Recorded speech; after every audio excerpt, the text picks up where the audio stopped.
क्या आप जानते हैं कि हम स्वर्ग में किस तरह दिखाई देंगे? क्या हमारा कोई शरीर होगा या हम आत्माओं की तरह होंगे, या फिर जैसे हम धरती पर हैं वैसे ही स्वर्ग पर भी होंगे? क्या हम गायब होकर एक जगह से दूसरी जगह पर आ जा पाएंगे? बाइबल हमारे स्वर्गीय जीवन के बारे में क्या कहती है? क्या आप जानते हैं कि जी उठने के बाद यीशु मसीह के पास स्वर्गीय शरीर था और वह एक जगह से दूसरी जगह गायब होकर भी चले जाते थे और बंद कमरे में दीवारों के बीच में से गुजर जाते थे, और हमारा शरीर भी ऐसा ही होगा। आइए देखते हैं उस स्वर्गीय शरीर की कुछ गहरी और दिलचस्प बातें। तो ये जानने के लिए कि वह नई देह कैसी होगी, हमें बाइबल में से ये देखने और समझने की जरूरत है कि किन के पास वह नई देह थी, और उनमें से सबसे बड़ी उदाहरण प्रभु यीशु मसीह की है, क्योंकि जब यीशु मसीह जी उठे तो उनके पास वह नई स्वर्गीय देह थी। ये देह स्वर्गदूतों के पास भी थी। बाइबल बताती है कि स्वर्गदूतों के पास भी स्वर्गीय आत्मिक देह है। बाइबल में पौलुस ने कहा कि जी उठने पर हम प्रभु यीशु मसीह के जैसे होंगे, पर यीशु मसीह ने कहा कि जी उठने पर हम स्वर्गदूतों के जैसे होंगे। तो सवाल ये है कि हम यीशु मसीह के जैसे होंगे या स्वर्गदूतों के जैसे? तो इसका जवाब है दोनों के जैसे, क्योंकि प्रभु यीशु मसीह और स्वर्गदूत दोनों के पास स्वर्गीय आत्मिक देह है। जब यीशु मसीह जी उठे उनके पास स्वर्गदूतों जैसी देह थी, जैसा कि लूका 20 अध्याय की 34 आयत में लिखा है कि यीशु मसीह बहुत से लोगों से घिरे हुए थे जो उन्हें बहुत से सवाल पूछ रहे थे, और उनमें से एक सवाल इससे संबंधित था कि जी उठने के बाद शादियाँ कैसी होंगी। यीशु ने उनसे कहा, इस युग के संतानों में तो विवाह होता है, पर जो लोग इस योग्य ठहरेंगे कि उस युग को और मरे हुओं में से जी उठने को प्राप्त करें, वे ना तो विवाह करेंगे और ना विवाह में दिए जाएंगे। वे फिर मरने के भी नहीं, क्योंकि वे स्वर्गदूतों के समान होंगे और पुनरुत्थान की संतान होने से परमेश्वर की भी संतान होंगे। यानी अगर आपको पता है कि आप पुनरुत्थान की संतान हैं, तो आप परमेश्वर की भी संतान हैं, जिसका मतलब है कि आपके पास स्वर्गदूतों की तरह ही स्वर्गीय देह होंगी,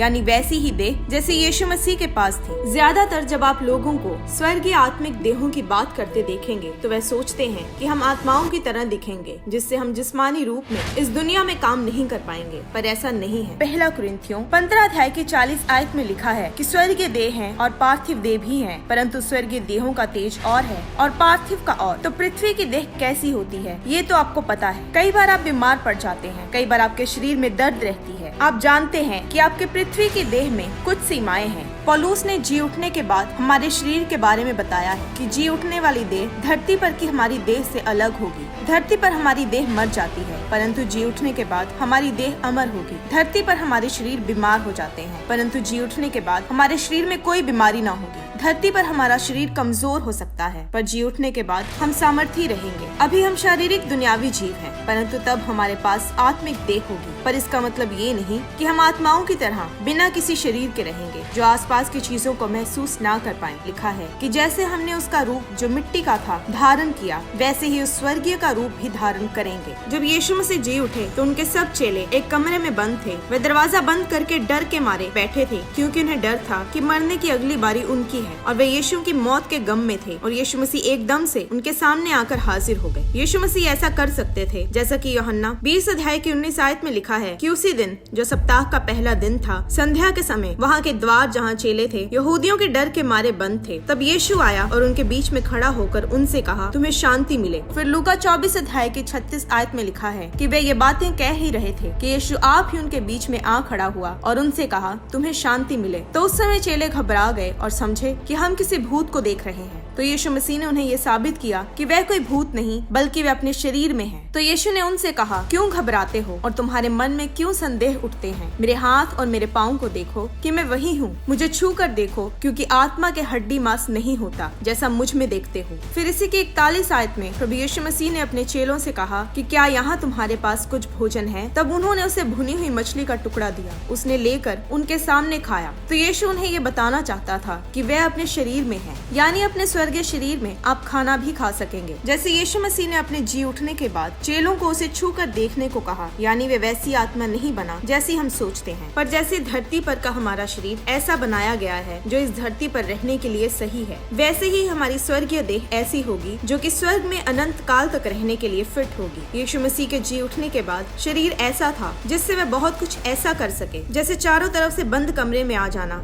जब यीशु मसीह जीवित हुए तो वे वैसे ही दिखते थे जैसा वे दिखना चाहते थे। यहाँ धरती पर रहते हुए लोग जैसा दिखना चाहते हैं वैसा दिखने के लिए बहुत कुछ करते हैं, कई अलग अलग डाइट फॉलो करते हैं, प्लास्टिक सर्जरीज कराते हैं। बाइबल में यीशु मसीह के बारे में लिखा है कि जब वे जी उठे, वे मार्ग से जा रहे थे तो वे कुछ लोगों को मिले, पर वे ये नहीं चाहते थे कि वो लोग उन्हें पहचाने, क्योंकि वे ये जानना चाहते थे कि लोग मसीह की मृत्यु के बारे में क्या कहते हैं। और जब यीशु मसीह उनसे मिले तो उनका रूप बदल चुका था और उन लोगों ने यीशु मसीह से बातें की पर उसे पहचान ना पाए। पर जब यीशु मसीह ने चाहा कि वे उन्हें पहचान लें तो वे उसे पहचान पाए, क्योंकि तब यीशु मसीह उस रूप में आ गए थे जिसे उनके चेले पहचानते थे। तो यीशु मसीह अलग अलग तरह से दिखाई देते थे जैसे वे चाहते थे। जी उठने के बाद यीशु मसीह लोगों को ज्यादातर उसी रूप में नजर आए जिस रूप में वे धरती पर रहे। पर बाइबल में हमें ये भी बताया गया है कि वे स्वर्गीय महिमामय शरीर में कैसे दिखाई देते थे, जिससे हमें ये भी पता लगता है कि हम कैसे दिखाई देंगे। प्रकाशित वाक्य 1 अध्याय की 10 आयत में यूहन्ना को दिखाया गया कि यीशु मसीह जब वापिस आएंगे तो कैसे दिखाई देंगे। लिखा है कि मैं प्रभु के दिन आत्मा में आ गया और अपने पीछे तुरही का सा बड़ा शब्द ये कहते सुना, और ये वही दिन था जब यीशु मसीह धरती पर आएंगे। बाइबल में पुराने नियम में नबियों के द्वारा जब भी प्रभु के दिन के बारे में बताया गया तो वह यीशु मसीह के धरती पर दोबारा आने के दिन के बारे में बताया गया। तो यहाँ जब यूहन्ना प्रभु यीशु मसीह को देख रहा है तो वह उसे पूरी महिमा में देख रहा है। फिर 12 और 13 आयत में लिखा है कि पीछे घूमकर मैंने मनुष्य के पुत्र से लिखा एक पुरुष देखा, और हम जानते हैं कि मनुष्य का पुत्र यीशु मसीह है। यहाँ उसने बताया कि यीशु मसीह दिखने में कैसे थे। उसके पांव तक वस्त्र पहने थे, उसके सिर के बाल श्वेत ऊन की तरह उज्जवल, आंखें आग की ज्वाला की तरह थी, पांव उत्तम पीतल के समान, और उसका शब्द बहुत जल के शब्द की नाई था। यीशु मसीह का इतना महिमामय रूप था। यूहन्ना ने यीशु मसीह को स्वर्गीय रूप में देखा,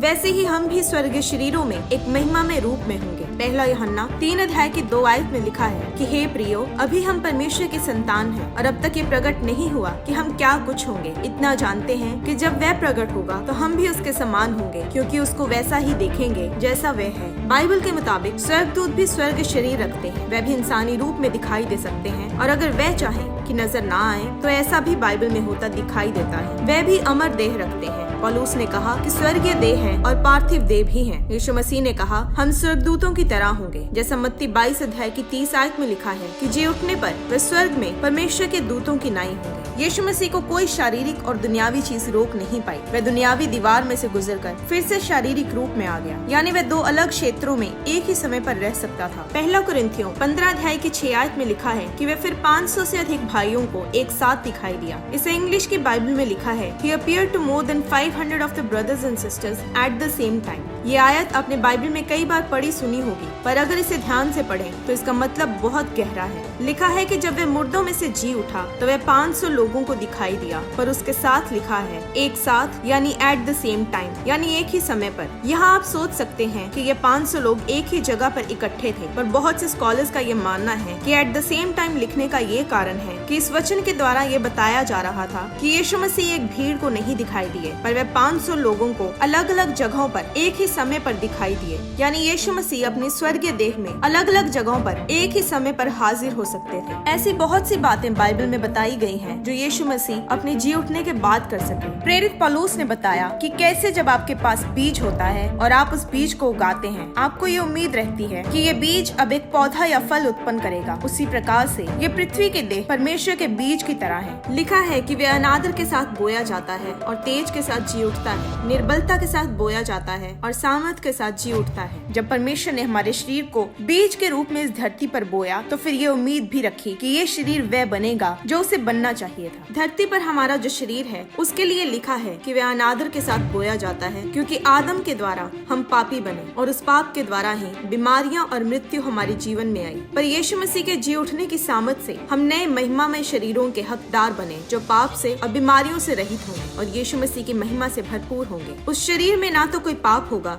और ना ही पाप की लालसा होगी। जब यीशु मसीह लौट कर आएंगे तो एक बड़ी कटनी होगी और हम वह बन जाएंगे जो हमें बनना चाहिए, स्वर्गीय आत्मिक देह। तो आइए उस अंत के समय के लिए अपने आप को तैयार करें। हम अपने आप को ऐसा बनाएं कि हम उस स्वर्गीय देह के हकदार बन सकें। हम जानते हैं कि जब यीशु मसीह लौट कर आएंगे तो बहुत अद्भुत काम होंगे। जब वे लौटेंगे तो वे स्वर्ग से आते हुए दिखाई देंगे, और पौलुस ने लिखा कि जो भी उस पर विश्वास करते हैं वे सब उठा लिए जाएंगे। और जब ये होगा तो हम अपने दुनियावी शरीरों में नहीं होंगे, पर हम स्वर्गीय अनंत देहों में होंगे। स्वर्गीय शरीर में हम वो सब कुछ कर पाएंगे जो हम सोच भी नहीं सकते। पर ये स्वर्गीय शरीर किनके पास होगा? उनके पास जो यीशु मसीह पर विश्वास करते और उसके हुक्मों का पालन करते और उसकी आज्ञाओं पर चलते हैं। तो तो आइए हम अपने आप को ऐसा बनाएं कि जब हम इस धरती की देह को छोड़ें तो हम उस स्वर्ग के शरीर के हिस्सेदार बन सकें, जिसका वायदा प्रभु यीशु मसीह ने अपने चाहने वालों से किया है।